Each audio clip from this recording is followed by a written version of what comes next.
Welcome back to Showmance. This is part 2. If you didn't see part 1, please go back. We talked so much shit about Janet. I think that you all really enjoy that. And if you don't, I don't know why you're here because that's who we are. There's some good smack talk. But now we've got Tom Schwartz's hot date. No, well, yeah, but first we have to. We have to wait to get to Tom Schwartz's hot date? I don't like it because where are we? What is this weird bar? Dude, this place.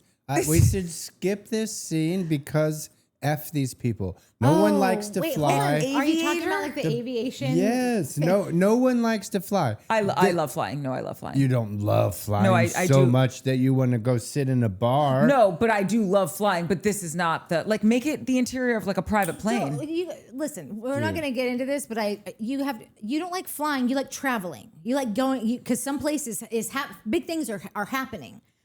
Nobody enjoys sitting with your legs. Yeah, you're. Are you a first class person all the time? Or are you just going first class? I am not, but I am manifesting first class all the time. So stay out of my business. So if I'm so uncomfortable, I can't imagine how you are. Yes, maybe it's just all of it. I've always I love the airport. I love the whole thing is so dirty. Let me rephrase. No one loves sitting in an airplane seat for an you extended amount of time. There you go. Right? Perfect. So let's maybe not do a bar where you're sitting in airplane seats for an extended period of time. Yeah, to arrive in the valley and land in the valley. Yeah, let's sit in some uncomfortable seats and go nowhere. The dumbest idea. Much I like want to this go to that conversation. place and do a picket. I want to pick it. Can we pick it? You want to protest? I want to do a protest. I want to throw eggs. Like, listen, I understand there's a You know lot of things expensive going eggs are on in the right now. country right now, but they need to protest. Take a minute, a day or two from their protests that are happening already. Shoot over to the valley and protest aviation space bar with grill, whatever the this place is. It was terrible. Aviation space And, bar. and if you're going to do it, don't make it orange. I love how you say orange. My first comment is, oh God, I hate this app. Barry, you know everything about, everything. What's a good app for us to use for taking notes? Because the notes one is really annoying Natalie and I. Full disclosure. Yeah, full disclosure. Early investor. My first note is, what is this? Where is this? What's happening? Why? It was so offensive. But what in the actual is this airplane place? Nat, what was your first note? Not that. This is Zach and Jesse, right? Yeah. Yeah, but I know. I think I was just like, oh, great. I forgot these two are like good friends and they go do things on their own. I honestly don't think I even noticed the aviation seats until like halfway into it. And then I'm like, what is happening? That was the whole and then theme. it was like, I was too far in. I was too deep. You didn't realize them ordering from passports? I didn't. It just, I don't know. Okay. Sometimes I'm kind of half watching and then replying to YouTube comments and I don't know. Mike and I were very. I didn't notice the passport thing, and now it's even worse. Yeah. And the guy that came, the waiter, he's dressed as a flight attendant. Didn't even notice. That was, Guys, it wasn't good. All right, Anyway, moving on. okay, moving on. Jesse does seem different to me. I don't know if I'm getting fooled again, but like he seems chill and like kind of normal funny, and not like last year where he would be like super charming and funny, and you're like, yeah, but you're no. I know you got a playbook. He had all those like directed conversations. Like you could tell he showed up to the scene to like get a beat out and to like make sure that you knew that like this, and kind of almost kind of arriving on the defense to like get ahead of something because he knew that like someone's going to come out any second that he just did to Michelle. So he's going to tell you what an asshole she is. Yeah, he seems more like that's not a thing right now. Yeah, a little different. Yeah. I mean, the big thing in this scene was Jesse talking about how like him and Lacy had some long relationship and it was going strong. And then I met Michelle. Like, wait. Oh, I didn't realize they were in a long relationship. It was news to me that they knew each other before. Oh yeah, he was like, we would talk multiple times a day. Yeah. We really like had something, and then I met Michelle. Yeah. And it's like, okay, Oh, so then why didn't you marry Lacy? that? I must have been Yeah. so mad It was about this new news to airport me. thing that Yeah. I missed that completely. Yeah. I didn't know that they dated before Michelle. Yeah. Interesting. And then they got divorced, and which is so classic. Like when you are with someone for a long time and then you get divorced, you usually go back to like the last. Totally. Yeah. No shade on that. It's just a classic No. move. Those usually never like work out for long term. Like they can be like a long term thing. Like you can be with them for a year or two, like a long term in that fashion. Yeah. But like these two, listen. she seems like she could probably do much better and actually doesn't need him for anything. She seems like she's pretty loaded. He seems like he has all the benefit to get from her, and I've never seen him. Well, that's a later on scene. Their dynamic is fascinating to me. It's a little weird. It's night and day. Yeah, right.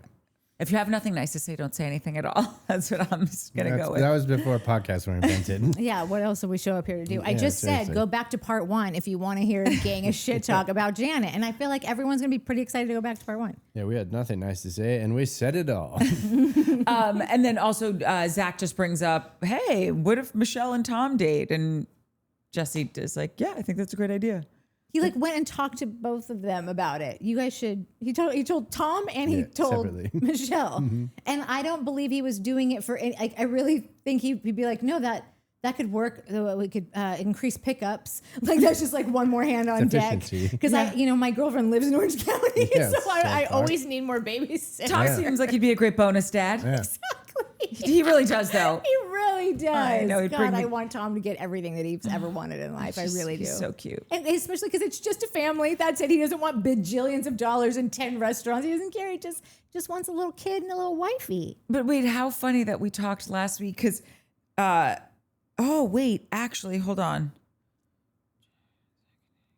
Oh, okay. Well, we'll get into it. But we were talking about what do we think Schwartz is like in the sack. And when we get to that scene, our prayers were answered. He told us. Yeah, I think we nailed it. Yeah, I was sad to hear him say all of that.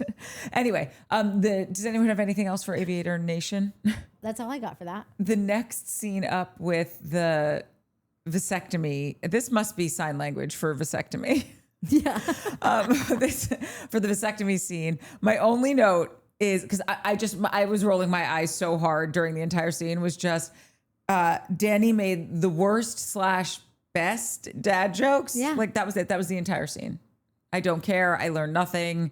Get it. Don't get it. Can we move on? I didn't even understand at first. I literally thought they were going to get scrotox because like I said, I bop in and out of these scenes attention wise. Yeah. And I was like, I thought didn't they say no? Okay.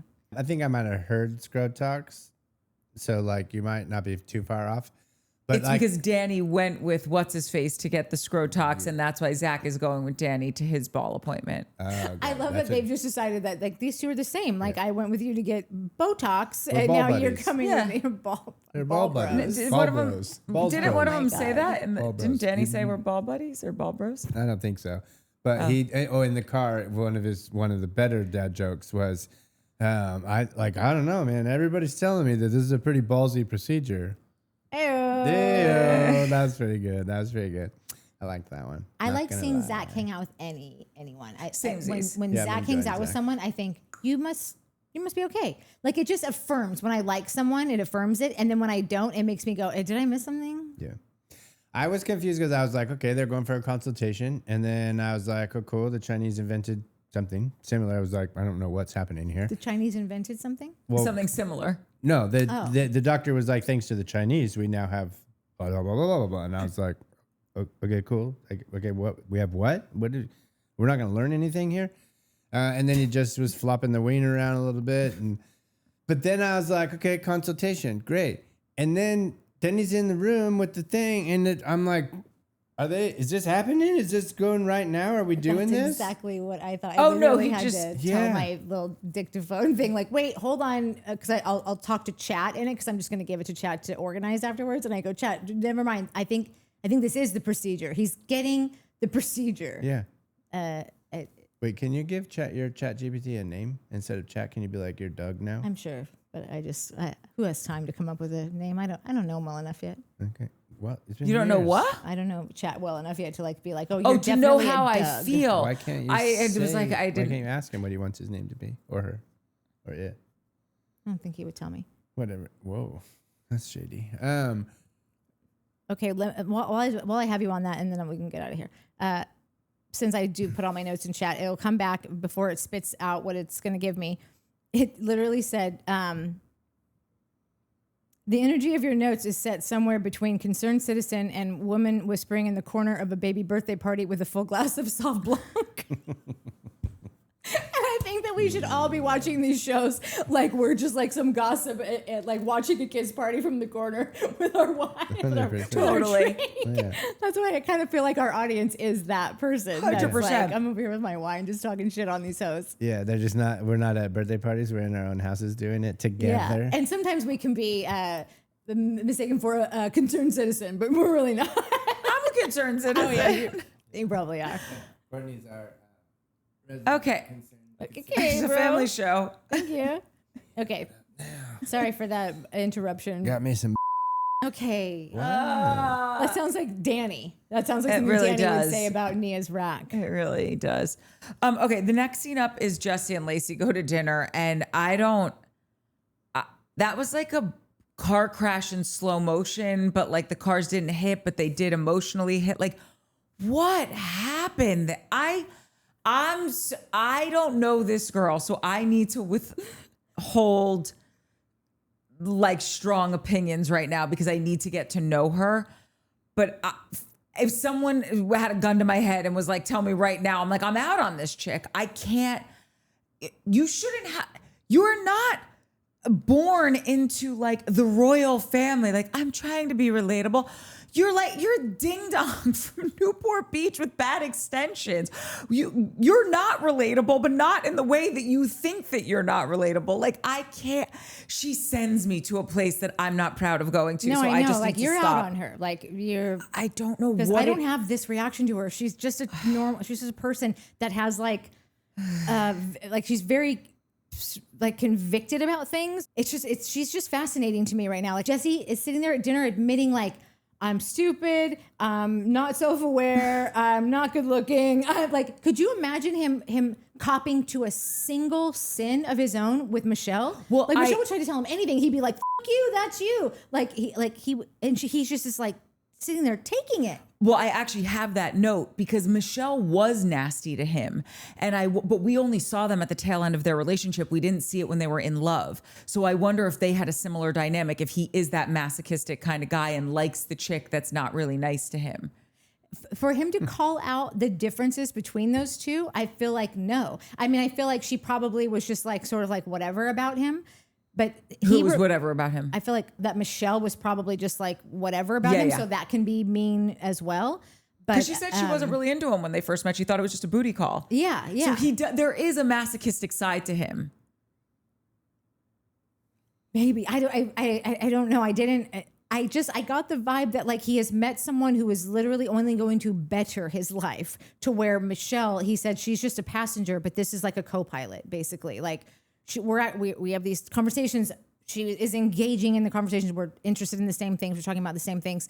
She calls me out on this, that, and the other. And honestly, it has to be in a way that Michelle didn't. Like I don't. They have very different styles of it. I don't know, but I just think he's whatever this person turns out to be. He only seems better. Like he's.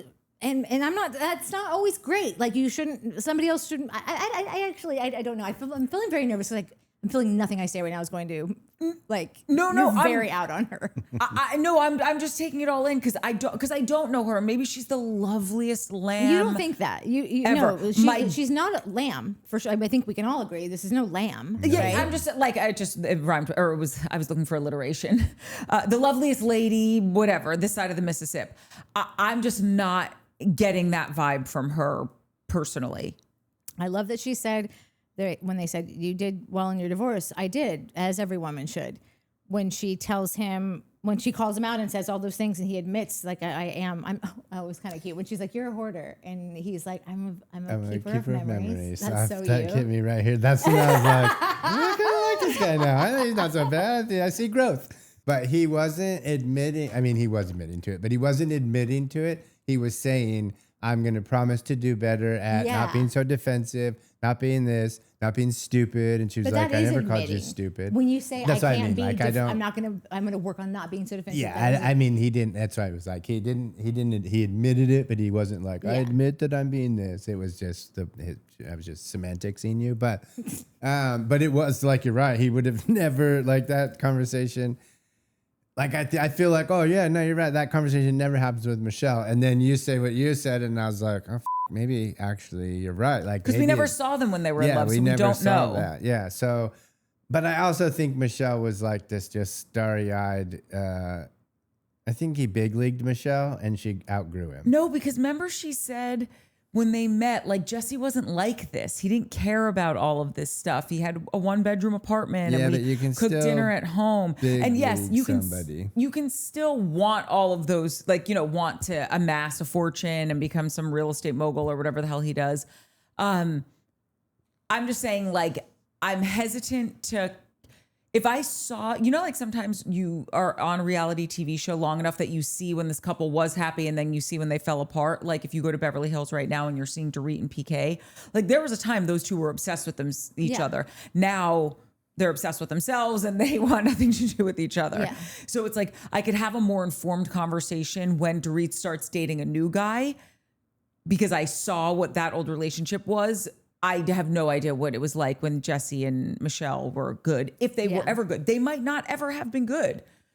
I think that when we start seeing her interacting with the, like if she is friends with Kristen or if she's friends, like whatever, I think that will let us know who she would be to us in life. Like how, like if I can see her and Lala or her and Kristen, like really having a good back and forth and like just being reliable to each other and whatever, then I will go, okay. But right now I've only really seen her with dudes, or she's kind of masculine, you know? Yeah, like totally. She's and I don't mean like, oh, she looks like a dude. She clearly doesn't. She looks like the girliest girl that lived. But she's got like a bossy. No, she's in her masculine energy for sure. So I won't know if I like her as a girl until I see her with the other girls. There's something, and she hasn't, like, again, I've met her for I've seen her on TV for 2 episodes. There's something about her right now that is reading to me as full of shit. There's something about her that I'm just like, I don't believe you. What is the thing though that she said that like doesn't seem real? Part of it is just like an energy. Like I can't directly say like, oh, she said this and whatever. It's just seeing pictures of her and just like getting what like her aura is giving off. I know that sounds super weird, but like I'm just getting a strange vibe there. And then also it's like she puts a lot of stock in the stuff defining her. And it's like, well, but who are you? Right? Like you're acting as though, like, I don't need to know how many, like the square footage of your home. I don't need, like right now, I know that you're buying the expensive shoes, that you've got these long hair extensions and this like a look that's very expensive to upkeep. You're saying that you're trying to be relatable. Like you're not Prince William. It's not like you grew up never knowing like the public life. It's like, I'm trying to think of another example of someone who, whatever, it doesn't matter. I can move past that. It's like yes, you grew up probably privileged. If you grew up in Newport Beach, it's a beautiful place. This is where Mike grew up, but you didn't have like ladies in waiting. Like you order things online, they came to your door, you played with your friends. I don't know. There just seems something off to me with her. And I don't have oh, you did this and whatever. I'm just not fully connecting with this person on any level that I'm like, oh, I vibe with you. There's something cute about this or fun about that. It all seems a little bit put on. I literally couldn't say anything about one way or the other. I've seen nothing of her, and what I've seen, I just am interested in her. That's all I know. I leave her being interested to see more. I really am more interested in her than I am many of the people. And that's probably just because I know all the other people already. And I'm just like, I just want to see her interact with the girls. That's really my own, like my next thing that she could give me any feedback. Like any tell on who she is. I mean, I don't know how to see her interact with Jesse. Jesse's a weirdo himself, you know? So like, and he's in love with her. So it's gather from that. All I can gauge from that relationship is that I think that he is 10 times easier to be around now that she's in his life. So like, that's a positive because I want everyone to like Jesse. I mean, I don't care if everyone does. I like him, but you know, like I don't want to be the Jesse defender again this year. I just want Jesse to be like, you know, cool. Okay, great. You're here. You know, it's not like he's not offensive. You know, he was very offensive before. Yeah, very much so. She's just a person sitting at a table right now. I like know nothing about her except for that she lives in a rich area and she looks like she's from Orange County. I couldn't say anything Totally. else. I want to like her. Yeah, that's what I mean. just You're don't like probably her. right. And I just don't that's feel the like vibe I I'm have getting with her. anything to offer in this because I really feel like I would either just be talking shit or I would be defending a person that I don't know from the wall. What do you think of her? Like, Yeah, what do you Yeah, think about Lacy? I think to me, growing up where she did, I don't know where if she grew up in Newport she grew up in Beach. San Clemente. Okay. That's odd because San Clemente is super chill. San Clemente is a surf town. It's got an amazing, like, world-renowned beach surf break. It's expensive. Trestles. It's expensive-ish, but it's chill. It's a beach town. It is a full-blown surf. It is San Clemente is famous for trestles. So there's surf spot, this break, and so it's chill. It's not really Newport Beach. Newport Beach is super pretentious, super rich. A lot of people did have some sort of, whether it was a nanny or a housekeeper on the most minimum middle class level. Almost everyone I knew had something like that. And then there's the kids whose parents ran multi-gajillion-dollar companies and full staff at home and whatever. San Clemente's not like that. San Clemente's the chill version. Like Newport, I hated growing up in Orange County. We were not rich by any means. I grew up with a single mom, and I hated Orange County because everybody was kind of a dick. If you were rich, you were cool. If you weren't rich, you were a piece of shit. And then I moved to San Diego, and I was like, "Oh, this place is amazing. It doesn't matter if you're rich or poor or whatever. If you're cool, you're cool. If you're a dick, Then you're not getting a breakfast. You're burrito. not getting a burrito, dude. You're not hanging out with us." Like, but that was it. That was San Diego. You're cool or not cool. That's it. If you're cool, you're cool. You're cool. You're cool. F you. I'm out. Yeah, totally. Like, so San Diego, I was like, this place is amazing. San Clemente has that vibe of like, there's rich ass motherfuckers in San Clemente. There's little surf bums living in a van down at the beach. Well, not at the beach because it's a big walk, but like whatever. Yeah. It's just a cool ass place. So the vibe I get from her is she is a Newport Beach girl now with money, little pretentious, thinks that her money allows her to have these experiences in life that have made her better than other people who are less fortunate. Probably not going to rub that in your face too much. She's going to be sweet, but like also confident and knows like she does have it better than you, you know? She did admit that she got her thing in divorce, right? And as every woman should. So like these people also think LA people are losers and like fake and Hollywood and not trustworthy. And like that stigma that LA people have had forever. Orange County people are living like they definitely think that LA people are less than Newport Beach people. Like Orange County people are better than, right? Whoa, did not know that. And so that's the vibe I get from her. She might not, I know I'm going to say this and you're going to be like, sounds like you just said she was pretty shitty. She's a little shitty, maybe. But she's just like a regular Orange County person. Like she's probably real nice to her friends and her family and whatever. And probably not that nice to people that she doesn't associate with or doesn't hang out with or whatever. You know what I mean? Yeah. And probably isn't mean. She's just kind of not nice. And she could probably get mean, which at the dinner, I was like, that was my notes, is like, dang, she's a lot tougher than I've noticed or seen or whatever. But she just seems confident and seems like she's not really has enough money to not really worry about anything and has had enough experiences in life that have assured her a certain confidence and I think that's part of what needles me a little bit because it doesn't read as confidence to me. It reads as like a false bravado. And I think that it also irritates me when like money is your personality. Or like something so vapid and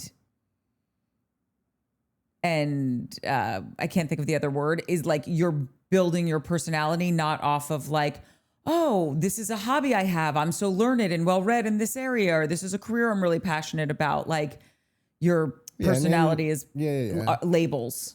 Yeah. Like I'm not interested in that. Yeah. and nor am I. I don't know if anyone. Well, I can't. No, I say. think some people are. Yeah, some people definitely are. You're right.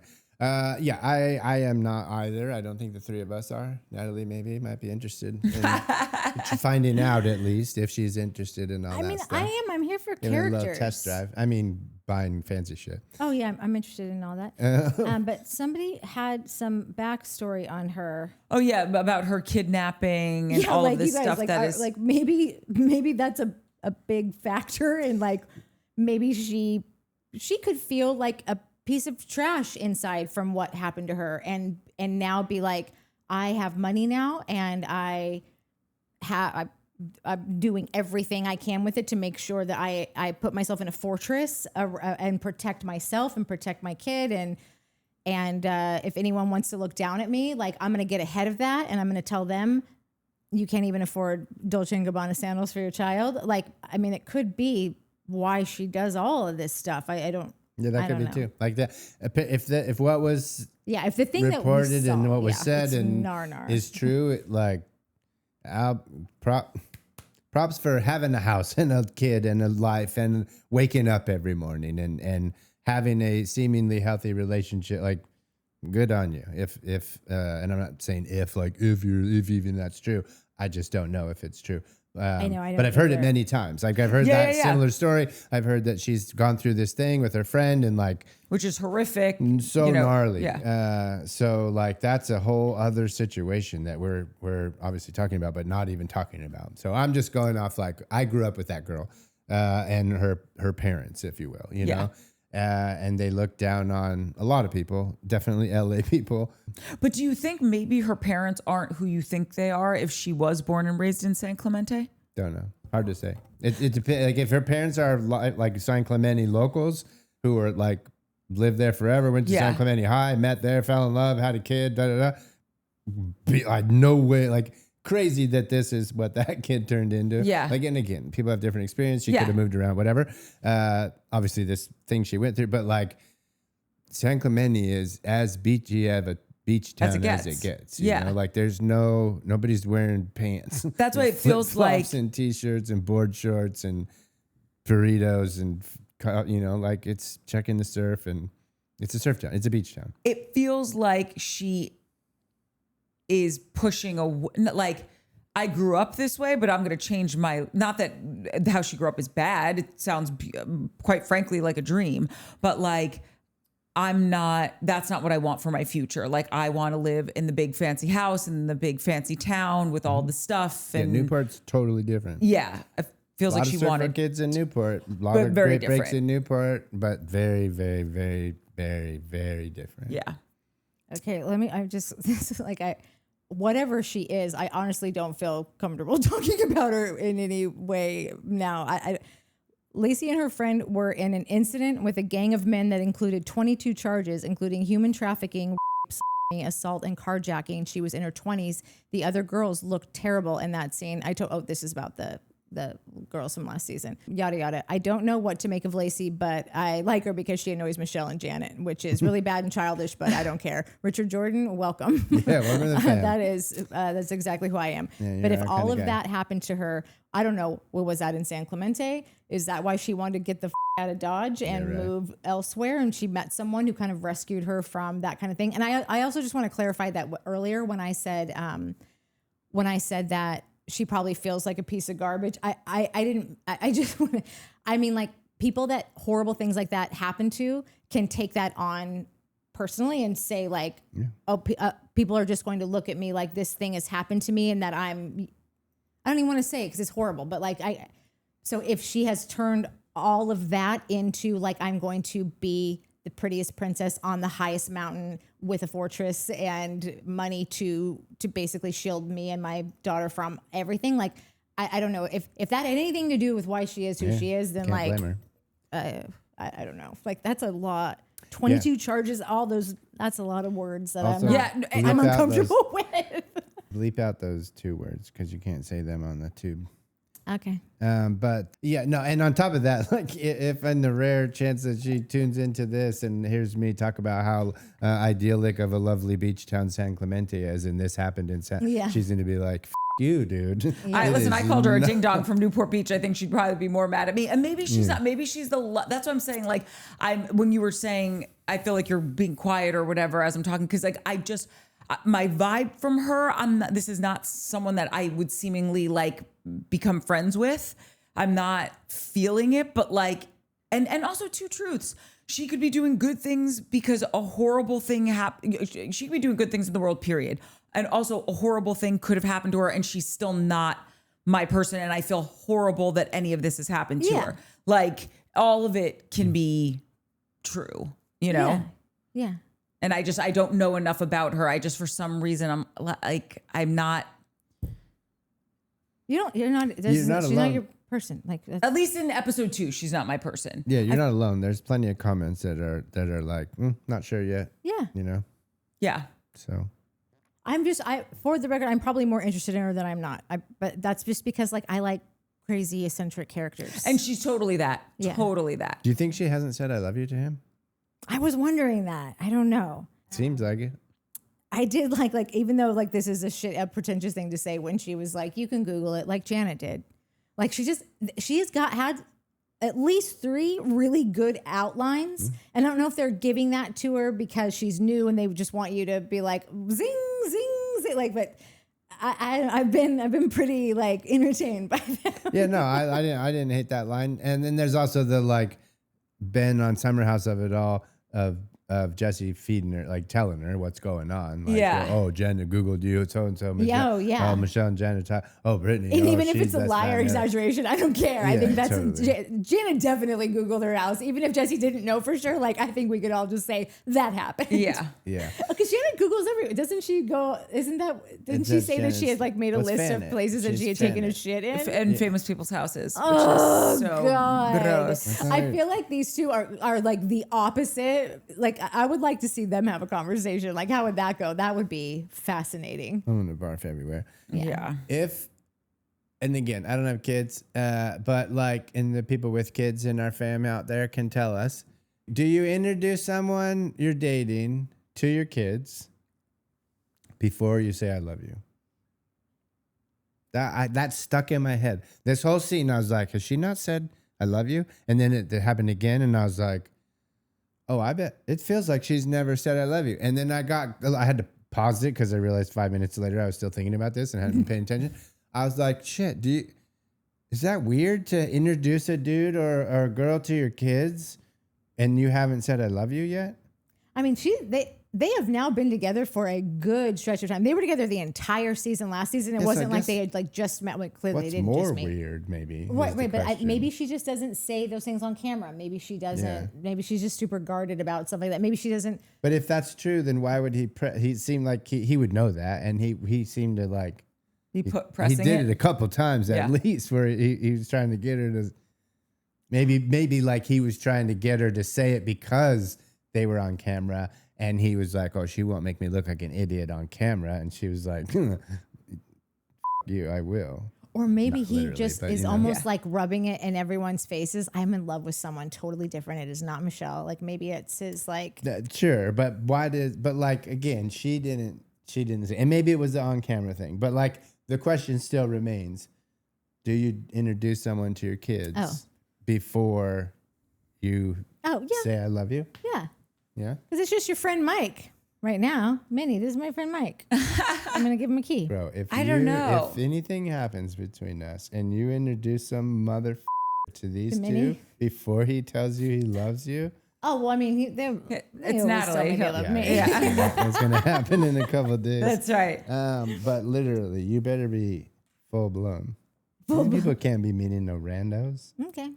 Would you introduce someone to your kids if you hadn't exchanged? I don't think so. Lalus? But I'm also like... no, I'm with you. I don't think I would either. Like, I would want to make sure that this is a solid thing. Right. So I'm inviting a person that is going to be around. Maybe not that if it was like guarantees it, but... Yeah, sure. But maybe if it was like a barbecue, like if it's like, oh, like Uncle Bob and Aunt Susie, like if we were all hanging out and then like Sharon was going to come too and just be like, oh, this is... You know, and if it was just that kind of vibe, like Sharon was just one of the friends. And I wonder if that's confusing though for a kid. Yeah, maybe. I feel like when you introduce someone like, oh, this is just my friend. And then all of a sudden you're like, remember that friend I introduced you to? Your friend he puts it in me. boobs? Right. Like, and not that that's what you would say to the kid. You wouldn't? I mean, maybe I'm progressive. But point being is like that maybe the kid would be, wait, I thought they were your friend. You lied to me. You're lying. You're not my real dad. Like I could just see that escalating Kids really are quickly. Such wussies, man. know. Get over it. I Mom's just having fun. Listen, Speaking I of think that fun. when I just think that when like if it should be your friend first. So if it is your friend, it wouldn't. I just don't think it would ever be weird if like, listen, it's not like I'm handing him over my toddler and being like, can you babysit? Like, can you stay the night with like it? But it's you're building something. I think it wouldn't be weird at all to tell a kid like, this is my friend Mike, and because you got friends are friends, and they should know that like what girls can be friends with boys. Like it's just sort of it's life, you know. Yeah, that's a good point. And then if later on something does happen, then it's a good example of like, oh, you maybe become friends decided first. we like each other more than a friend. Yeah, or like become like have that foundation of Yeah, a friendship yeah. before you move on to something Yeah, else. sleepover is a different story, but yeah, just meet and greet. But don't you think the kid might get like a little wonky when all of a sudden you're just like, this person who was my friend is now more than a friend? Do you think that would guess be it depends tough on for the a kid to? Depends on the kid. Yeah. It's got to Oh, depend on my the kid. my kid would be so cool. I don't My think kid my would kid be would be. Sneaking out, partying. I think my kid would be very confused, being like, but you said you're friends. And then I walked in on something that I don't do with my friends. Dude, then they start banging all their friends. Right. See what it leads to? Weird. Okay. Speaking of friends banging, this will never happen. The next scene is Michelle and Tom. Yeah. All day. Yeah. Like I don't want them to be together. No, they couldn't. They'd But be Courtney terrible. and I were talking right before we started filming while we were waiting for, because we always have to do that. Waiting for what? Nothing. The cats. You're So we I've been editing all day, dude. I'm not even done. there's an episode of Summer House where everybody was just kind of canoodling and flirting and like there's a little heartbreak, but it wasn't really serious. It was just like silly heartbreak. And I was like, I'm loving this episode. It was one of my favorite episodes. And I was like, I think I'm just like rom-com guy. Like I think I just want to watch people flirt and fall in love and fall out of love and it not be too serious. That's what Travis thinks too. What? That's what Travis thinks. Yeah, no, it's because that's fun. It should just be fun summer camp. That's what Austin thinks too. He's Kroll the Warrior King. This scene was that. And I found myself, this is the Valley, not a lot of grins and smiles on this one. Yes, there is now. There is, well, this is my point. So like this was the first time in 2 seasons and 2 episodes where I've said this before on this show. I'll find myself, like when I watch The Housewives, you could take a picture of me at any minute of the 42 minutes and this is what my face will be. Just like that kind of disgusted, upset with myself. Questioning yourself and disgust. My life choices, yeah. And being like, what am I watching? These people are horrible. And then that happens with a lot of these reality shows. Once in a while, I'll catch myself grinning and smiling and just kind of sitting there cock-headed and like just feeling all kind of feels. And this was one of those times. Like watching these two knuckleheads flirt it up and be all giggly. I was like, oh yeah, hell yeah, give me this. When they sat down in that salt cave for that sound bath, and the woman's like, why are you guys here? And they both played along. Like, yeah, they had a real reason. Yes. Like, this is where I start to really love reality TV, much like Mike, where she said, I lost my mom last year and it was really tragic and it happened really quickly. And then Tom's like, my life basically blew up in front of me, over a series of years. And I feel like I'm slowly starting to feel like myself again and all of that. Now all of a sudden I'm really invested in this scene and I don't think they would make a good couple at all, but I love watching them together and talk about the fact that she's in a place she probably didn't think she would be in. He's in a place he didn't think he would be in. And I think they had the sound bath, which I love a sound bath. If you've never done it, highly recommend, 10 out of 10.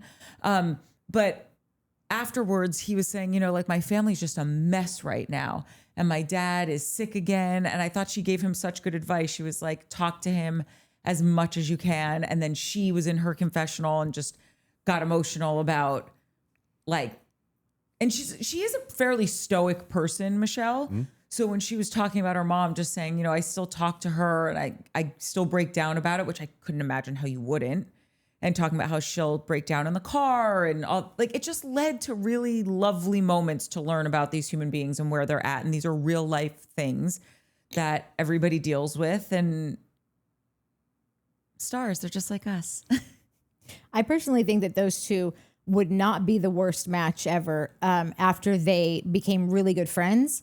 And then if there was an attraction there, I actually think that their personalities could really get along. Really? I totally do. And now, listen, so could a million other, but like, think of a lot of people get along with Tom Schwartz, you know, but she seems to just kind of be she's kind of breezy, you know, she's just not like, I need this, and like, she seems kind of just like, I don't know, pretty laid back, especially with no Jesse. And once this divorce is final, I don't know if she's a self-sufficient, she can take care of herself financially, and because you wouldn't want to rely on Tom Schwartz. I think that Tom Schwartz is always going to be able to make money because he's so lovable. And this is, if this is your profession, you work in the influencing and the reality and the man about town space. You're in the service industry. You're in the service industry. He services. Yeah, he really does.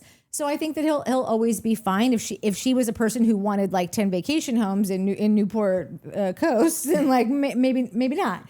But Tom's not your guy. Yeah, but I think that he would be, and like, people don't come for me, but like, it's a new day, and I'm sorry, I'm not holding all that bullshit from the past. Like, I just think that Tom is a grown human adult now, and Same. I'm not worried that he's going to be some like incredibly like cheater, like, or get wasted and I don't know what happened, you know, or like verbally, you know, he said a lot of nasty stuff to Katie, and I think he's grown. I think and I keep saying this, if she has forgiven him and they're friends, that's all I need to know. I know. And I people probably think I'm this like woman hating person. I'm not. I hold people equally accountable for things. Like, I just don't think that just because you're a girl, you get to say whatever you want. And I think she said some pretty up shit to him as well. He would say things that were like very like, okay, that's a big word. That's a big, like, just throwing that around. But she was like a pick like every day. And then that's what happens is someone like Tom Schwartz doesn't say anything about anything. And then one day he's going to be like, well, you're a you know, like, which is not okay. It's not okay. But like, I think that people like when Kyle blows up like that, now to think back about what kind of wife Amanda had been forever, like, God knows. Like, I don't know. Katie was not an easy person. She had tough friendships as well, you know. She's demanded a lot of like a standard, you know. Dick. Right, and you never liked her, and I always liked her, but I could see how Tom would call her sometimes. This is someone would walk out the door if somebody called me that. So like, I'm just saying, like, but it was easy to see, like, you guys are both playing a role in this relationship, in the great parts of it, in the downfall of it. And I say it every episode. Like, I love when we see growth with these people. I think she's grown. I think he's grown. They're in a really good place with each other. They co-parent the dogs really nicely. And until he showed, like, he has been such a good voice of reason when he's popped in and out of this show over the last 2 years. And I just think we got to let people change. We have to let people do better. And he's been held completely accountable. Yeah. His wife left him.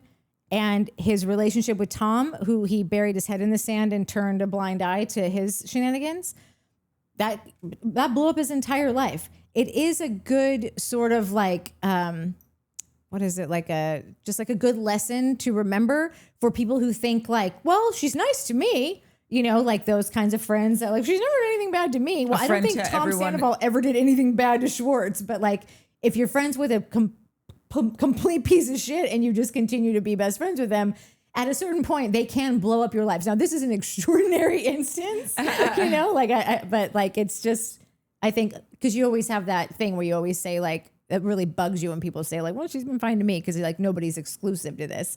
So that is a worse example, but it could happen to you. Maybe that's what like, if you keep a friend like Janet along, it's going to be when Janet starts with Lala's money, that's when Lala's going to come down like a hammer on Janet. When she does something that like makes it like where something Lala can't do because of this. She's going to be like, whoa, bitch. Or if she really sees her like going off the rails in a specific way that like, there's sometimes with Lala, it's like, you know, when you go to the emergency room because you fell or whatever, and the doctor's like, I know that you like tripped over a sock while you were taking the laundry out of the laundry machine, but you did it in a way that's 1 in a billion. And the way you landed, hit the bone, did whatever, like you couldn't have done this if you tried, but here we are. And now you're going to be in a cast and you have to get surgery. Like there are things and moments where something just hits Lala in that one spot and she snaps. Yeah. And I could see at some point, like, I'm done. I've had it with this bitch. Like I've heard now everything that I've heard everyone else say. I've now experienced it firsthand. I was trying to give you the B of the D. I can't do that anymore. And she just could snap. That I'm not saying that's going to happen, but it's on the board.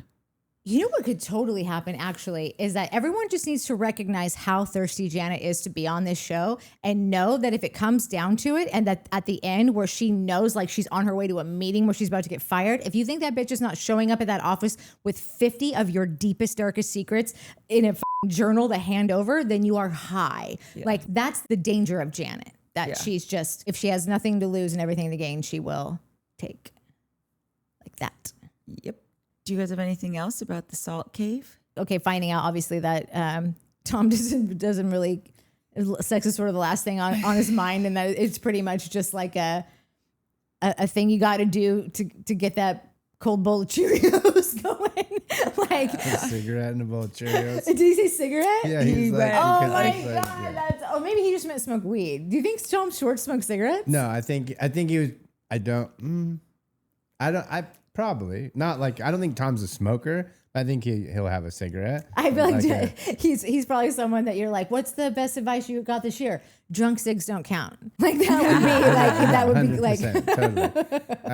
But he's like, yeah, I think 15 minutes because then you got to get to the like, and then he did this and like he maybe said smoke and a bowl of Cheerios or something like that. I there's too much to unpack there, but I could, like I because it would just be all speculation. But like why Tom Schwartz doesn't have a libido, I think it's just he's just not inspired right now. I just think he just needs some inspiration. You took the thought out of my head.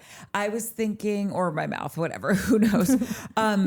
Because I'm thinking to myself, this is a guy who in this incarnation of his life, and we talk about this all the time, like if you're in a relationship with someone for 10, 20, 30, 40, 50, 60 years, that person is going to continuously be a different person. The only constant is change, right? And so the Tom Schwartz that we know now seems super open, seems like a real coming from a place of yes. Yeah. He had that podcast, I don't know if he's still doing it, where like detox. Yeah, exactly. Where he's like looking at alternative kinds of therapy and medicine journey, plant medicine and all that kind of stuff. I could see it's a very slim chance, but like, what if he met someone who was just like, listen, just trust me. We're going to do some like tantric sex. We're gonna play and it's gonna be like this. Like I could see him like breaking out of this 15-minute box of his and all of a sudden realizing like, holy shit, I didn't know sex could be like this. And like getting his mojo back. Cause he's enough of a like, yeah, sure, I'm game. No, he's a follower. Like you just have to lead him to the promised land, and then he's in. And he would love to talk about it. And he gets very excited for life when like things are exciting and whatever. I just don't, everything that he said, nothing turns me off about Tom Schwartz. Things that we could laugh at, or like if you didn't like him and he was kind of a dick or a loser, you could be like, oh, and he doesn't even like to, like you could say, whatever, he can't even get it up. But like, like Lindsay said about Carl. Yeah. Oh my God. But like, since I have like literally zero negative feelings about Schwartz, I am convinced that everything is just like a circumstance right now that could be changed overnight with the right opportunity, with the right woman, with the right man. Who knows? Tom Schwartz is open for business. Yeah, I actually don't think he'd be into dudes, but no, but I think he wouldn't like turn his nose up. He'd be like, let me think about it. Okay.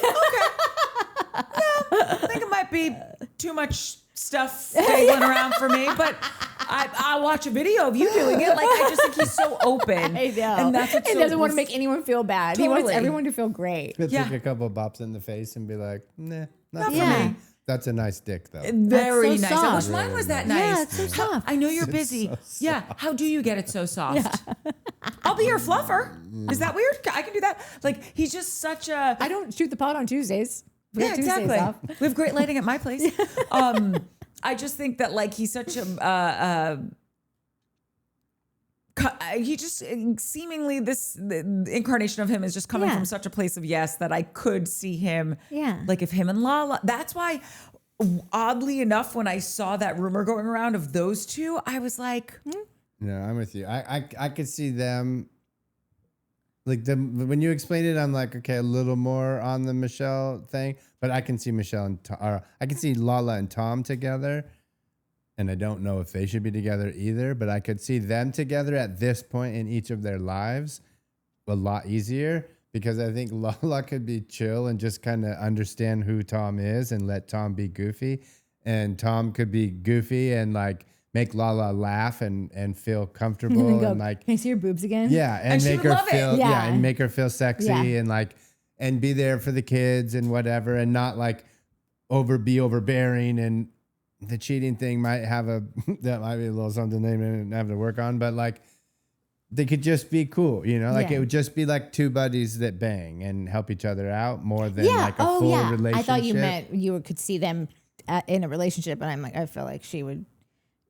I mean, I just think that she would get pissed in about 4 to 5 days. Would start being like, "What have you been doing all day?" Yeah, maybe. yeah.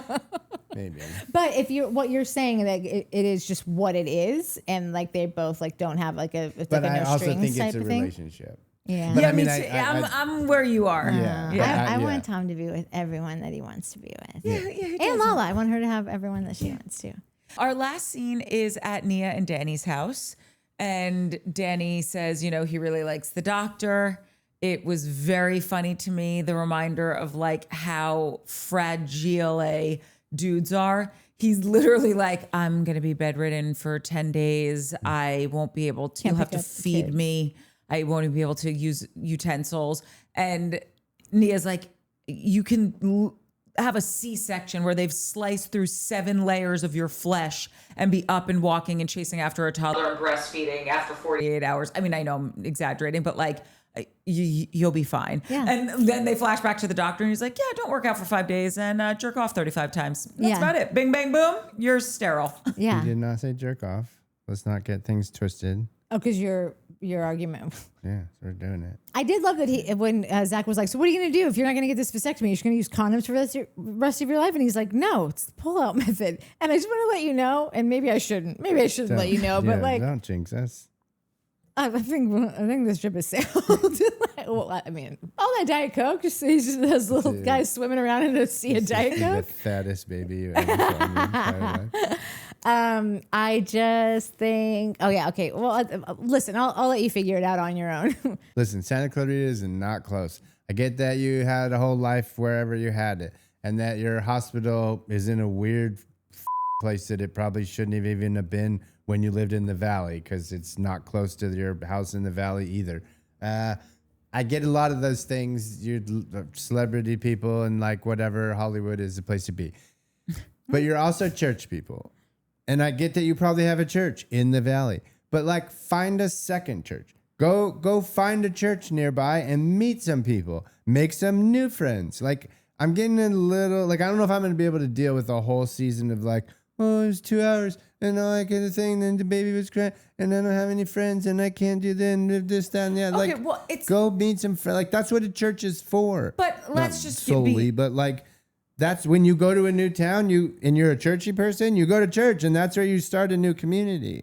Yes, but she gave birth 3 months ago. She's got the postpartum, all of that, those hormones pumping through her body. So I would imagine anything you feel, times it by 1,000,000, and that's what that emotion feels like. Like you drop something, it rolls under the refrigerator. That's frustrating for like a normal person. I would imagine if you're postpartum and you're exhausted, you have 3 little kids running around, a 4th one attached to your breast. Yeah, 100%. You want to kill someone if it goes under the refrigerator. Mike doesn't have any of those things. He's definitely not postpartum. He will throw a refrigerator off the balcony. Maybe he is, and maybe we just diagnosed him. Mike is forever postpartum. Yeah, that's our 3rd refrigerator. He's right an FPP. There. No, listen, I'm sure all those things are true. My point is, these guys they're so church. Their foundation is church. Their foundation is this community, right?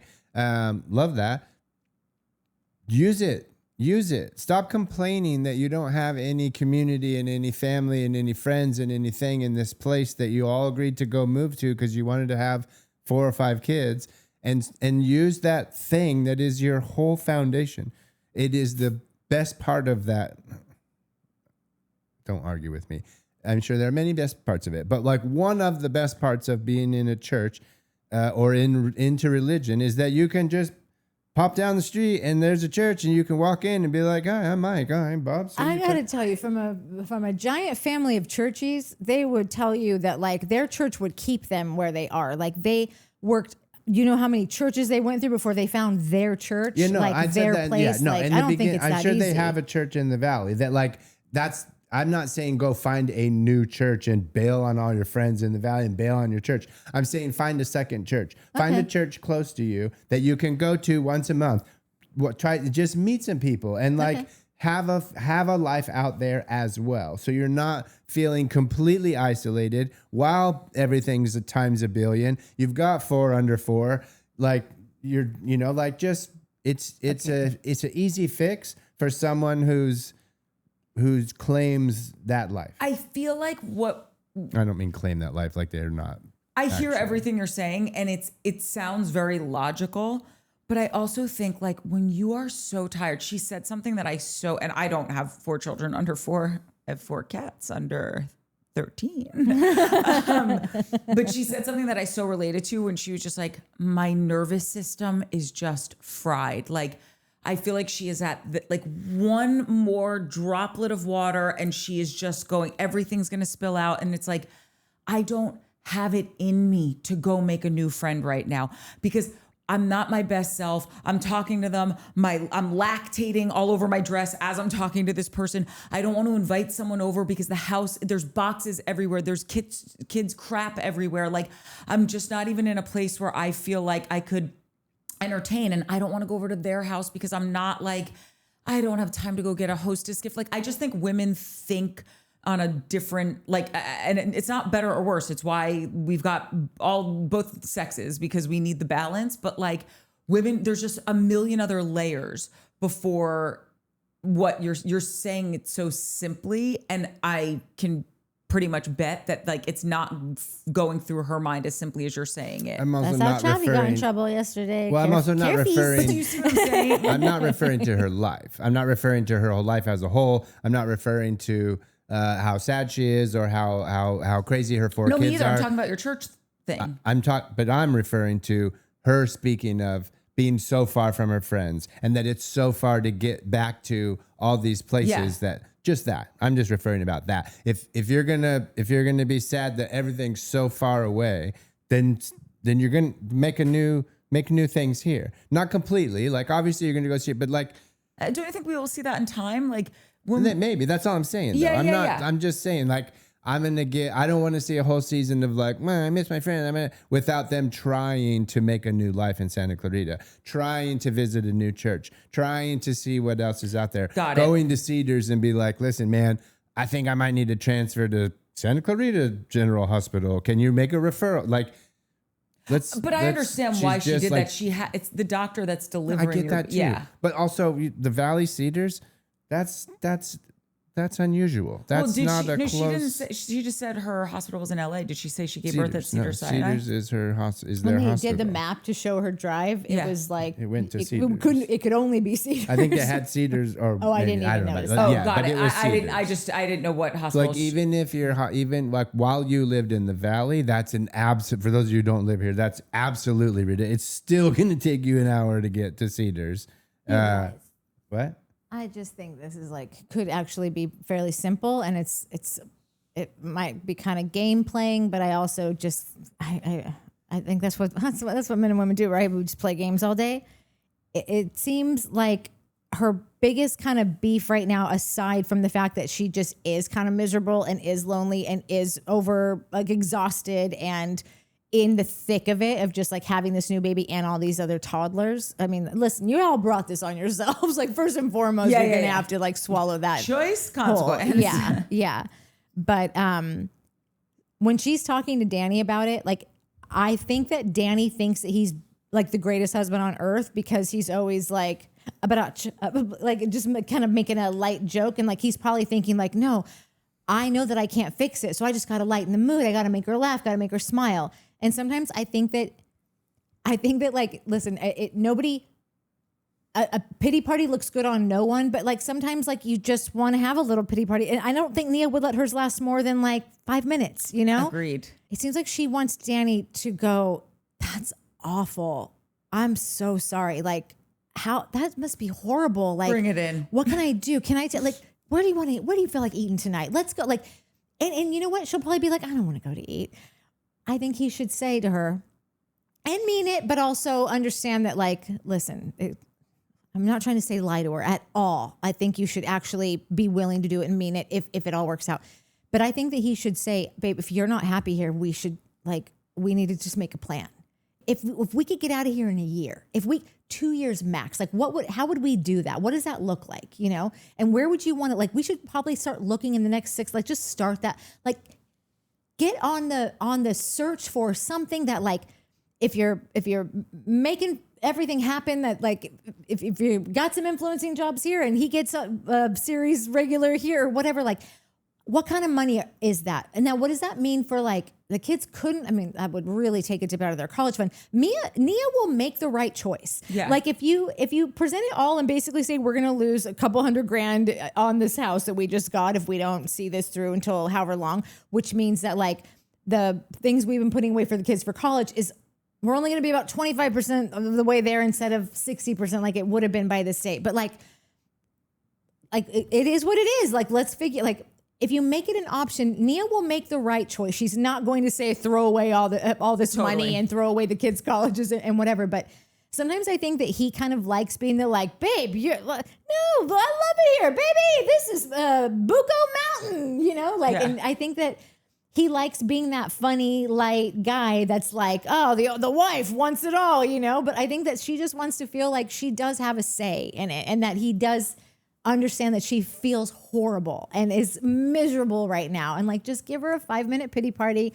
Like the next morning, wake up and like have your notebook ready and be like, let's make a plan. Let's make a 2-year plan of how we're gonna get back there. And like it just is something like since she feels like she's got her teammate working with her. And I said this on an episode recently where like a lot of times guys want to fix, because they think like, oh, you're upset, let me fix this. Well, if I can't buy you this house, I'm gonna make you laugh, and you're gonna forget that we're in Santa Clarita or whatever. But sometimes a woman just needs you to listen. Yeah. And then yes, of course, the game plan, but like just for the minute, just listen as to why I'm frustrated. And then when it sinks in, he can be like, I heard you. How about this? Whatever. But to like come in trying to solve her problem, if you haven't fully just listened, it can be, it's like, just stop. Just listen to me. I'm just frustrated. There isn't an answer right now. Listen, I'm definitely into obviously so many women are not listened to at all. So like, I know that can be a massive thing. Nia just seems to me like she would like to know that you are on board to get the out of here. If this is all it is this all there is? You know, like if that's how she's waking up every morning, happy wife, happy life. Figure it out, Booko. Book another gig. Get some, like just figure it out, because this woman is 1,000 times worth more than most women. I gotta tell you, like she really is the gold standard wife, you know? So I think that Nia is self-sufficient enough and works enough and has the capability, the ability, and the resume to make money. So treat her that way. Treat her as your equal. That like if we can figure out a way to make an extra $100,000 this year. How do we do it? And they could. They're actors and working in an industry that they're influencers. Yeah. So like, what does that mean? Could we, whatever. Okay, we'd have to get another nanny. Okay, well that's going to be about $50,000 of that. So now we need $150,000. Let her cook. Let her give her the autonomy to make those like. I'm not saying give her a workbook and let her color and tell her that it's a contract. Yeah. I'm not, but like she needs to know that like she has that you guys are in this together. You hear she's not happy and you're going to figure out a solution together. Yeah. And that it's possible. We don't have to live here because y'all don't have to live there. Like, it might be the wise choice financially for the long term, but like it's workable. You've got the ability to make the money if and that's it's his important. job to figure all that out. Yeah. Like she shouldn't come with a plan and be like, "Hey, I'm not really happy here. Here's a plan I want to talk about." Listen, of course she could come with a plan, but then he needs to be ready to be open to it, and it needs to be an execute. Like he needs to be ready to execute if she means business. I think that if he were to, I think that he might have a better chance at not having to do anything overnight if he just at least gives her the like puts the time into really figuring it out with her and really like in a serious way. And I also think it would mean so much to her if he came to her as opposed to her coming to him. Yeah. Because I think as much as Danny loves her and she has birthed 4 children for them. One pregnancy was twins, which I would imagine is even a crazier pregnancy than a single pregnancy, right? And it's all Herculean what women do with creating life and giving birth. Men, there's just no way you could know what, not you, any man out there could know what it's like to go through this process of getting pregnant. And you're basically pregnant. You're pregnant till the end of the 9th month. Okay. So that's basically, you're almost at month 10, right? And then your body is not your own for so long because of breastfeeding. And then also just like losing weight, make things coming back to the place that they were, but it's actually not in the same spot, but it's close enough. It's like, when we move the set around a little bit and we just can't get the chair back in the spot that we thought we were, like, imagine if that was your tits, it's totally different. And I just think like year after year after year after year, back to back to back to back, she gave you an entire football crew. team. You're half the kindergarten, like your whole class. And for a dude that literally has birthed half of a preschool to not know what the vasectomy procedure was. And Is it like a dog? And to think it was going to be like getting a dog neutered where they just took all of your balls. And then he's wondering like, am I even going to be me anymore? Or am I still going to howl at the moon every night? Right. No, and this is the thing, like, God bless men, but like, you're just never going to know I think it's the biggest miracle. It's why I think women are the most powerful creatures on earth. But you sacrifice so much for that to happen. Yeah. And she wanted to do it. I'm not like painting her as some sob story, but like her husband, after she gave birth, her husband could go run a marathon tomorrow. It doesn't matter. She is not running a marathon tomorrow. She has massive healing energetically, and now 10,000 people feeding off of her. Yes, and she's responsible to keep this thing alive by her body still. Like, it's so much. So if he could just be like, I see you're struggling. Let's put together a game plan. Here's the pen and paper. I just think, and it's not a knock on dudes. I'm just saying, like, I think there's just no way you could know how No, I know, hard but it is. everything that you just said. So when your question is, and he should have to come to her with that plan, Yes. my answer is, oh yeah. Yeah. I think that's what he's going to have to do because she's too busy doing all the other things. Yeah. She's just the gold standard wife. She's not busy. I meant that this is this is something that she wants, is what I'm saying. So like, here's the thing. If he goes to her, then you said this. If he goes to her and says, hey, babe, blah, blah, blah, and does all those things, 99% chance she says, no, don't be silly. Yeah, she makes the right choice. Yeah. If she goes to him, she gets what she wants. He's not going to say no. He's not going to make the right choice. No, I think he would 100%. say no. I think that her going to him and saying, this is what I want to do, I think would immediately be on the defense and feel like he should be responsible for listing all the reasons why this is a horrible idea.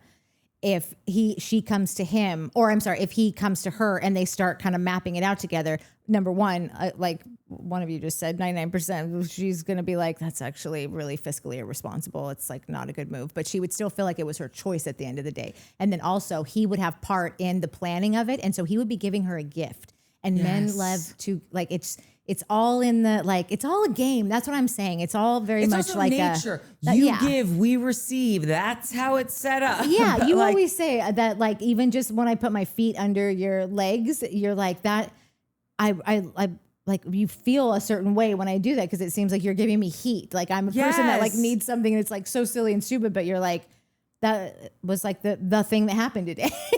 Like I think that it's like, obviously this is on a much grander scale, much more expensive scale. Just you got feet under Danny's legs. I got that for a $40 heating pad. No, it is it's just like a caveman providing thing. Yeah. You know? Yeah. But I think also, like, either way, they don't move, and she's happy for a minute that he took her that thing, but then pissed that he's got him out there, and there's nothing they can do about it now. But there is something they can do about it. That's what I mean. Like nothing is permanent, but like it could just be the thing that gets. They could put together a plan, and a 2-year plan. We're going to do them and get another job, blah, blah, blah.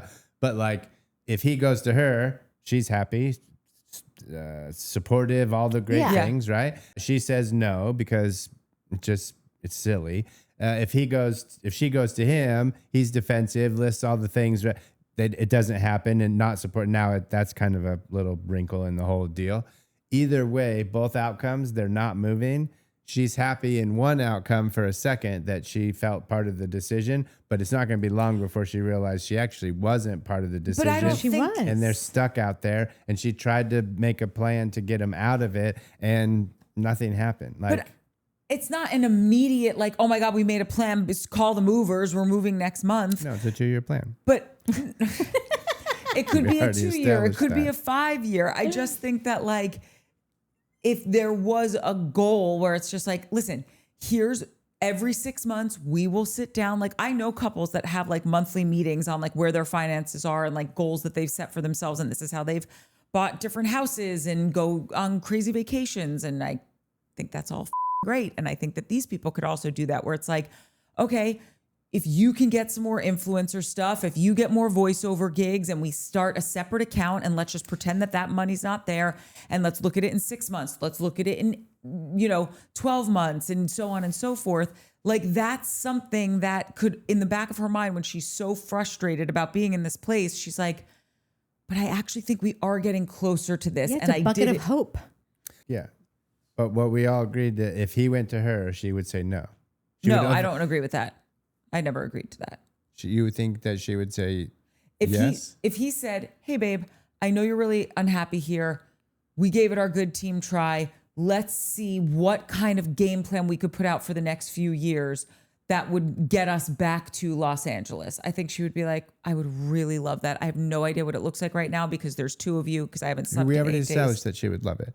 You think she would make the right decision and say this is a fiscally irresponsible? If it was. But she's not saying it would be. If after they do the math and realize, like, actually, we can't do this in 2, but we could do it in 5 years. Or like, we actually could also use this house for that project, and do, like you just got to get your like things going and start working the tax system, I think. Yeah. But I think it's just like, it's a difference between when she wakes up. Yes, if they decide that like it's actually not feasible, it's actually very fiscally irresponsible. Yes, I understand what you're saying. At the end of the day, they're not going anywhere, and at a certain point, she's going to become miserable again. But it is going to be a hell of a lot easier to swallow when I'm still miserable because I decided to make a good choice for our family, not because my husband dragged me out here, promised me it would be so great, and now I'm stuck here, and he seems to just skippity doo on around, like yelling at Booko Mountain, and the making sure the kids haven't drowned. Putting up a new game or what, I don't know. Like, it's all when you just feel like you had some kind of power over that decision, or you were given like, I don't know, you made that choice, not him now. Yeah. Don't give me this. No, we do this where we just keep going in circles. Well, you were the one that kept asking that question. Okay, the vibe in the comments is that first and foremost, top one is that Janet was and is still the villain. And that was Zan and Richard Jordan. Oh, Richard Jordan had more than just his, I hate Janet, so I don't care. This is a bitch to them. I would like to go back and read those. She's toxic, annoying. Some people are actively waiting to see to see Lala confront her, which so am I. Party of Schwartz and party of that. Yeah. Brittany's still stirring the pot. That's from Zan and Dana and Richard Jordan. She's a gossip, and it's driving conflict between cast members. Dana sums it up with, a friend to all is a friend to no one. And others are just annoyed that she keeps referencing Jack too much post-breakup. And here's the thing. They were married for 10,000 years. He did make her life hell. They do have a child together. I'm sure they are still in some custody, money, whatever, all the battles that you can be. Like, I'm sure there's still things going on, and she's having to figure out how to even have this dude in her kid's life anymore. When you see how well your kid is thriving, sans someone, I can't imagine. Oh, I think I talked about the parent. this. Yeah, how hard it was for my mom to hand me over. Imagine handing and that was my dad. He's great. Imagine handing your kid over to Jackson, being like, "Good luck." Bring him back in one piece. 911. Yeah. It's 911. I honestly, I think of this every time I tune into this show. What the stewing, the ruminating, the craziness that is happening in Jax Taylor's depressing whatever space he's in, if he's still what's his name's neighbor, Tom's neighbor. I can't. His head's going to explode. Yeah, I forgot he moved into Tom's building. It's interesting. Tom hasn't brought him up. I don't think he can. Like, I mean, I'm sure he could say something, but like he couldn't do a pop in or something. Yeah, no. And you also wouldn't want. Nobody's been like, oh, is Jack? Like, that hasn't even been brought up. Yeah. Yeah, you probably wouldn't want to. If you were the show, you would probably be like, he's not here. Let's not bring him into the conversation. And, we started the whole season with Jax, like you said. I know. Seriously, you guys are. They didn't want to get rid of him that bad. Schwartz is a much needed energy shift. That was Truth for Peace, Sweet Lime, and Mary Ayeka.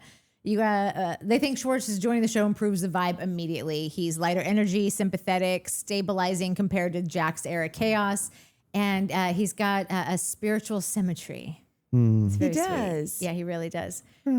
Kristen and Luke's parenting reality feels real. And that's from Truth for Peace, Gryffindor, Trey, and Meteor Wine. They're just really relating to Kristen and Luke navigating early parenthood, the expectations versus reality, relationship strain after the baby, hormone shifts, partnership adjustment periods. They just think the situation really captures what like first child life would be for anyone, and probably what a lot of people have already experienced.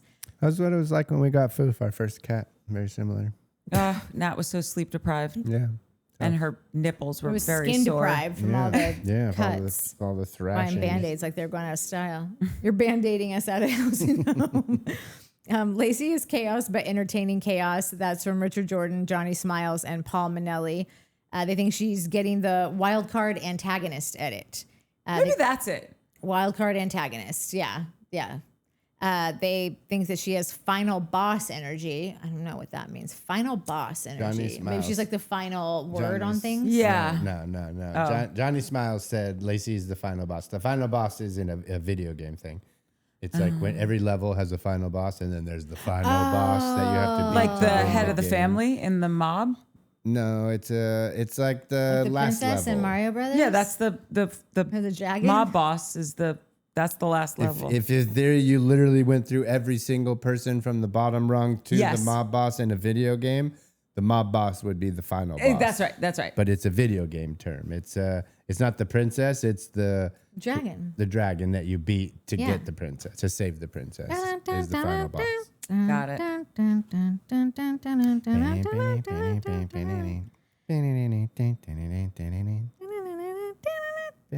Brittany's style choices keep coming up. Brittany's what? Brittany's style choices keep coming up. That's from Amanda B. and Ronas.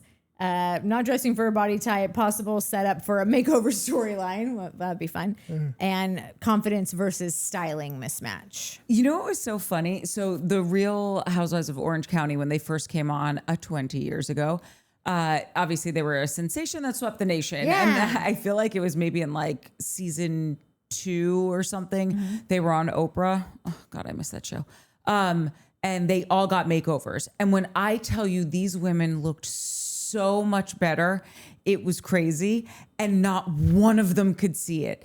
It's like they live in a land with like funhouse mirrors, and they're getting distorted. When they look in the mirror, they're like, oh no, that's what I look like, but we're actually seeing what they actually look like. Yeah. And I feel like even if Brittany got a makeover, she would have the same response as the Orange County Housewives. They'd be like, I don't really like it. My hair looks like so natural. Yeah. Can you make this a V instead of a crew? Yeah, I think one of them was like, I'm just so covered. And literally like her teats were still out. It just wasn't like, remember those sky tops that they would all wear? Yeah. Anyway, I think a makeover would be lost on Brittany. I think so too.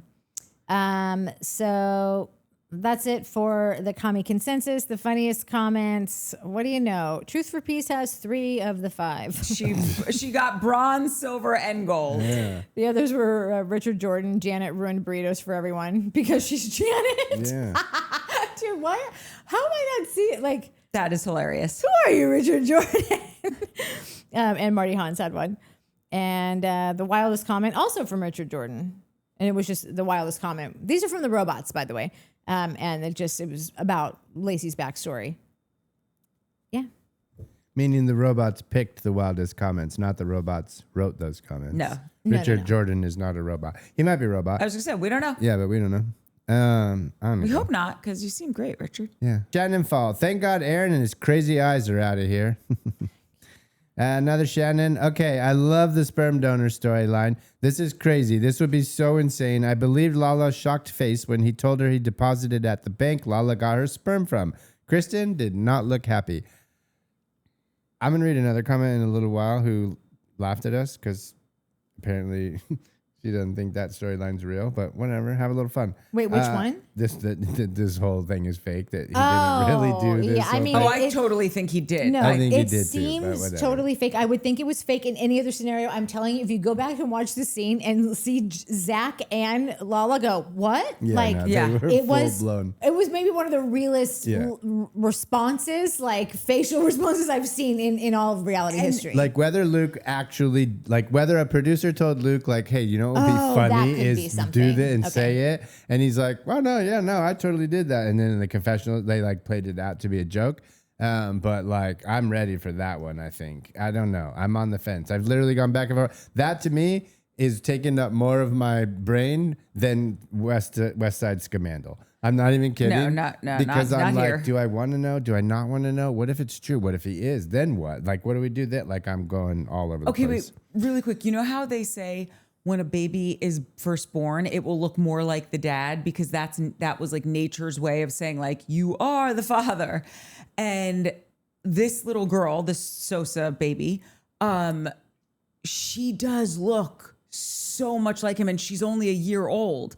So I feel like, I don't know, maybe that's nature's way of saying, I mean, he I is don't think dead. she looks like him. She has blonde hair and blue eyes. Like, I what don't does know, that mean? the little nose. There was something about the facial structure, but like honestly, like I mean, you could put someone else that kind of looks similar. Like I don't.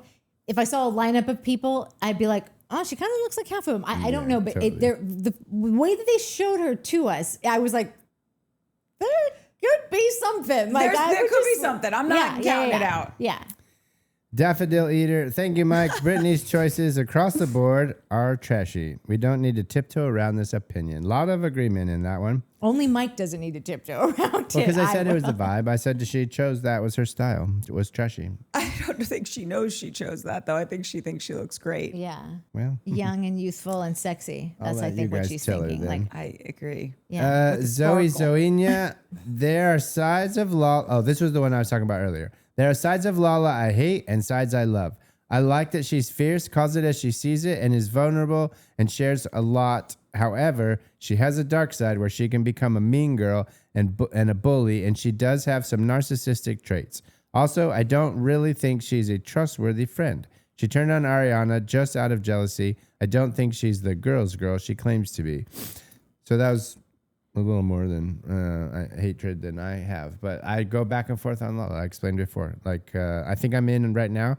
If that gangster, fake ass, like gangster girl comes out, I'm like, what are we doing here? Who are you? First of all, I just have to say the Mean Girl things. I think if you looked back, you would see that like the brunt of them were probably when she was a drunk. That's what I was saying. Yeah. And then the other thing, I don't think she was ever jealous of Ariana. I think that she had really bad self-control with like basically taking herself out of the situation and looking to see, if I were Ariana, if this just happened to me, what would I do? Or better yet, who is Ariana?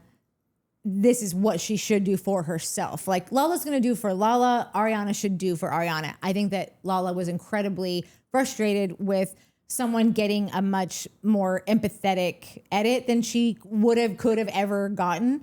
And that the show did kind of end at the end of that because of people just not willing to work with each other or whatever. And it cost her job. And that's the thing. Like I also. would be pissed too. I might be a little bit better at lying to your face and being like, no, I totally get it, girl. And then going home to you and being like, I can't believe this. Like, well, how are we going to pay for this house? Like, yeah. I think that would be the issue. And I think that Lala could have masked it better. But you know what? That is why Lala is great television, because she showed it. She said it to all of us. She said it straight to camera. She broke the fourth wall. And then she also, the thing about has traits of narcissism. Haven't we discussed it? Like pretty much all the great reality, like you got to be somewhere on that spectrum. Yeah. It just makes a better, I don't know. So I don't mean to be a Lala apologist, but also I'm apologizing for Lala. Yes, I like her. Yeah. We talked about Love Island airing so quickly, and we were like, "Oh, I can't believe, why did they do it?" And totally forgot Sandy with Cats reminded us that they vote on that show. And that's happened a few times in the comments where we will be talking about something for God knows how long, and the answer literally is in the question. Yeah. Imagine being the viewer and just being like, the voting, like you're just like yelling. Totally. It's gonna dawn. Someone's gonna come up with it. 30 minutes later, is this for real? Yeah. Have you guys even seen Not one this of you? show? There's 3 people. You all work in entertainment or have worked in entertainment. Yeah. Like one of them specifically works in competition reality TV, where we vote. That's Build Indie. Janet saying she's changed while doubling down on everything is insane, because Jen is insane. A lot of shout outs for the woods parties. Shannon, Mary, Ayeka, Kent. A lot of fun in the woods. A lot of fun in the woods. Don't get pregnant. Yeah, please. Stephanie, I4J2I. In case there's more than one Stephanie. I love Schwartz. I hope he does well on this show. He needs a girlfriend. Wonder who that will be. I also love you guys and always tune in each week. Thank you for getting together and being the best friends you can be. You're welcome. Also, people that are talking about being on the Party of Schwartz list, I feel like so far it's been, I'll always be on the Party of Schwartz. Yes. But there's some of the names I don't recognize. Maybe they changed their handle. Basically, what I'm saying is that if you're new, be specific, add me to Party of Schwartz, and then I will add you to the list that we usually show. But since it doesn't seem like we have any new additions, or that I can tell, I'm not doing it this week because I don't think we have any. Joe Schmo, my fave dude. I agree with the Brit stuff. She gives Queen of the Trailer Park vibes. Danny Clark, Janet's unlicensed therapist, works at the same facility Jack's attended. Both should have their money refunded. That one had me LOLing. Very true. This is Just Jade, 5598. Nia and Danny's twins are actors. They put that in quotes. They play Baby Cece on Young Sheldon, which I love. We asked about that, and that's is that show still on? It must be. Joe Schmo, the garbage can debacle is a running joke in my household too. My son is notorious for passing out early from after-school activities every Thursday night only, and Pops and I swear it's because that's his only night. Or that's his only chore night of the week. We always laugh and say, how convenient. Smart kid. And I said, trash cans are a thing for everyone. It knows no bounds. Dude, this was so funny. And so, like, baller. Professional curious person. Listen, Linda's. I added the Linda's part. Listen, Linda's. If Luke wants to have sex, get Kristen one nanny for the daytime, one nanny for the nighttime, a personal trainer, and a personal chef, and he will have all the sex he wants. Not that hard. By the way, good. Yeah, brava. That's pretty much how you do it, Luke. MKD 4076, Mark. This show sets him off like traffic on the way to a round of golf with his buddies. This is very true. Spicy Skizzle. I love Schwartz. His little goofy smile. Michelle would eat him alive and spit him out. You're probably right. Oriel Thompson. The balance of unlikable on this show outweighs the good, so I'm not sure I can watch. I really liked season 1. Yeah. It's better this season, or it'll come back because Schwartz and Lala have lightened it up. Yeah. And listen, now that we know how bad it can get, people can opt out and know they made the right choice. But for right now, I would say give it another shot because it does feel very different. Could change by next week. I don't know. But right now, it's only good times. Yeah, the crazies don't feel so crazy anymore. Yeah. And what we're seeing of crazy Janet, it's all very satisfying. It's almost like they're giving the audience a gift that we've all been waiting for. Yeah. And the person that was the craziest and made everyone so crazy is not there anymore. Yeah. Yeah. You know, which is a huge load off our shoulders. Yeah. Yeah. Totally. So yeah, give it another shot. Fishing gal wants to know where the dots are. She got 3 bags ready to go. She read I read Parmesan garlic and was like, I'm not gonna lie, I kind of miss some dots. I know. Yeah, we ate so many dots. We ate them we nonstop. literally, yeah, we put dots on the stock market. You overdot it? I overdot it. Yeah, I overdot it. Let's turn it red. I can't wait to see Lala turn on Janet. It's just a matter of time. That fight will be epic. Yeah. And I agree. That's what she was built for, is moments like this. Let me save that one for last. Dude, I pulled so many freaking comments. We pulled all the same comments, by the way. Did we? Yeah. Just finally, you're getting boned. No, Your I year-long wish I wait was is getting over. boned. Johnny smiles. Lacy is the final boss. Trisha Vader. I've been married 41 years, and 100% there are years that test the partnership, and we have gone to bed mad, but it's worked out in the morning. It's a conscious choice almost every day to stay married. It's not a day at the beach every day. You choose it. Committed to your commitment. Yeah, our conversation about how we choose to stay together. Okay. I love her. She's the best. We've always been told we made horrible choices. Yeah. Monica Rodell. I don't know why, but I don't like Luke. No reason that I can think of. Just a feeling that he can be crazy. And Trisha kind of agrees with that. Trish Svader? Yeah, Trisha Svader. Sweet Lime, she's the one that was like, wait, are you all saying that you buy the Luke and Lala thing as a real storyline? Laughing face. Wait, I Luke thought and this was Lala. a Yoki on a Luke Yoki. being Lala's baby daddy. Sorry. My brain is melting as we speak. Yeah, I do buy it. I she's do. like, I know. I And I like think so it. too, It's and fun I'm to buy into this it. one. Also, you say, oh my gato. Natalie says she's heard this a million times. I don't believe it. I believe it. My friend Dave. What? And they said, I don't believe it. I did. I'm also a little tired. But like, have you ever heard anyone say, oh my gato? Yeah. For real? Yeah. Not other than me. Yeah. Like a bajillion times. Dude, I can't. I've never heard anyone but me and my friend Dave say, oh my gato. Well, it got I'm so sorry. cats, pun intended, cats out of the bag. Oh my gato is a nationwide Gatos out of thing. the bag. That's funny. That's pretty funny. Oh, I'm on fire right now. Leslie Leanne, Boomer Sooner. Yeah, boomer. Sooner. Sure. Richard Jordan, I'm with Mark. Janet ruined burritos for everyone because she's Janet. Can't wait for Lala to get her. Didn't you just read that, Nat? She kind of did. I usually don't read the specific ones, but that one, I just kind of kept going. I didn't mean to. This is my last one. Just as I'm not going to read this whole thing, but Vicky Weatherby, she had an appointment with her husband to find out some not so great news. So I just wanted to give Vicky a shout out, give Vicky's husband a shout out. I hope you guys are doing all right.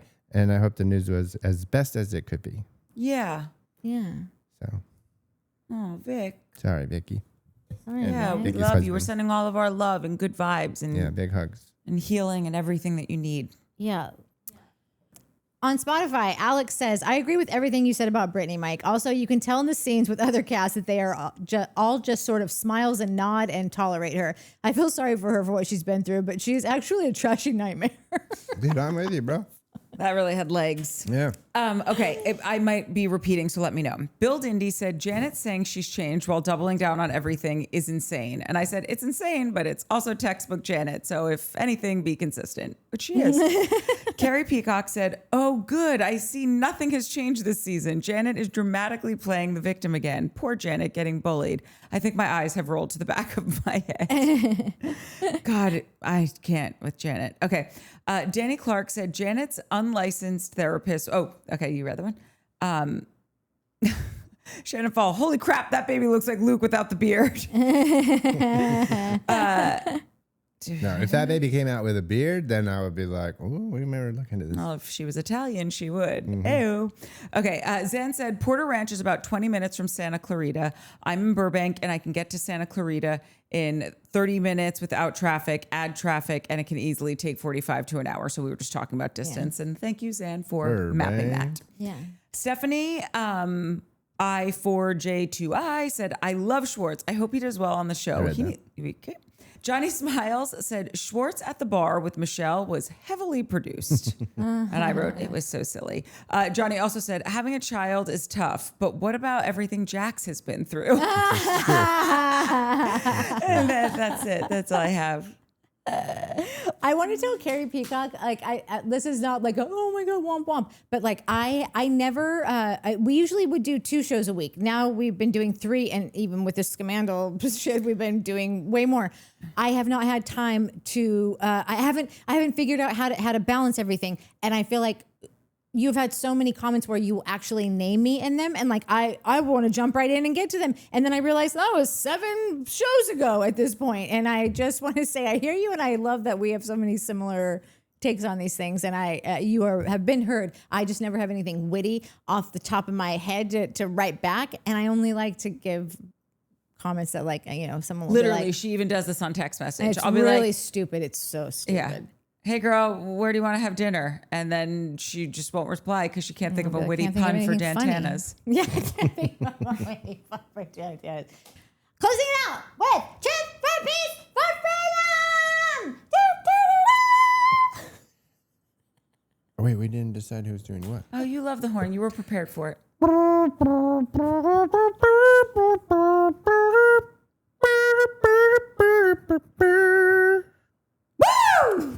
Look at Minnie. It's so good. Look at her paws splayed out. It's too she's like, I have to protect my people. Things are happening. I'm your Minnie. Okay, sorry, you read. You have burritos to eat. Talk about manifest destiny. You guys literally single-handedly got Schwartz employment on the Valley. First of all, single-handedly. It was a group effort. It was the literal party of Schwartz. What? You don't like my hair? I mean, it's beautiful to me, but like, you won't like it. I won't like any of this. Our mental fortitude, brought us a little piece of positivity to this dumpster fire of a show. Who was the one that said they were just about to dick out on the show that we just said, watch it? Oriel Thompson. Oriel Thompson. This is truth for peace speaking now. Yeah. I'm telling you. With everything sustainable, there needs to be a balance. Eliminating the soulless, eggshell-minded Jax and replacing him with Schwartzy brings us a type of spiritual and sacred symmetry to the show. The fact that he got his sporkle back by master dating himself is beautiful. Party of Schwartz, baby. Sparkle? No, sporkle. Yes. The theory about eggplants being an amalgamation of the hands and nose is interesting. I have never heard that before. Sonia Morgan said it's all about the ears. I'm putting my chips on that. She would know. Her anecdotal evidence is not limited. Jesse is a cartoon character. I completely understand why people find him pompous and annoying, but there is something about him that I like. This show is so real. It's fun to watch the next gen kids or the new Vanderpump crop. But where I am in my life, this show speaks to me. Having a baby transforms you on multiple different levels. There is no way to explain to a woman just how much their life will change after a baby enters her life. I'm glad they're showcasing the nitty-gritty details of it all. We waited 10 years before deciding to have a baby. I thought it was going to take a few years to get pregnant, but it happened immediately. Our relationship has transformed many times since we've been together, but having a child is next level. I can't imagine it working out for us if we didn't have those 10 years under our belts. Your partnership needs to be tested multiple times, and they need to feel like family for that trust to be there. I don't think you can do that in 6 months, but who knows? Kristen and Luke don't have the foundation of a long-term relationship. I truly hope they can get through this rough patch. Regardless, we'll be watching. Kristen is reality TV gold. Kristen wasn't lying when she mentioned how much better she was treated when she was pregnant. When I was in full bloom, every single time I left the house, I had complete strangers being so kind to me. People would just randomly smile at me or go out of their way to help me with something, even though I didn't need help. Even though I had pain and discomfort, I really enjoyed being pregnant. It was a magical time. I remember thinking that I wish I could be pregnant for another few months. When the baby arrives, that's when life truly gets turned upside down, especially if you don't have any hired help. It's like final weeks in college, but stretch that feeling of anxiety out 6 months. I don't think I've ever heard anyone say, I just wish I could stay pregnant for 3 more months. I feel like every time somebody's like about to get, like they're 2 months away and they're like, I'm ready now. Yeah. Like everyone is just so like wanting to get it done, but not Truth. I feel like Truth is like of the earth. The best ever. Like a flower. Yeah. What if Truth is an actual flower who learned how to type? Like a robot flower? No, like a flower with Fingers? fingers. No, she would type with the leaves. Yeah. I'm Or usually the just vines. saying Maybe she's a flower with vines. I think she was also just saying, Truth is, she's or something very organic. Very like organically sustainable. Yeah. And like could live of the earth. Yeah. And She could homestead. She could live off the land. Yeah, like if we get nuked, I want to know where you. Then you got to give me your address. That's and right. Tell me where you are because I just feel like she would show us the way to Survive. survive. 100%. Yeah. Well, we did it, You guys head there. I'm heading to Meteor Vineyards and clearing out their stock. Like, subscribe, hype, tell a friend. Yeah. I know that we're so late with Soho. And by the time it comes out, there'll probably be already another episode. But There's only so many hours in the day. And night. It's true. Okay, I love everyone. Okay, love you. Bye. Love you. Bye. Love you.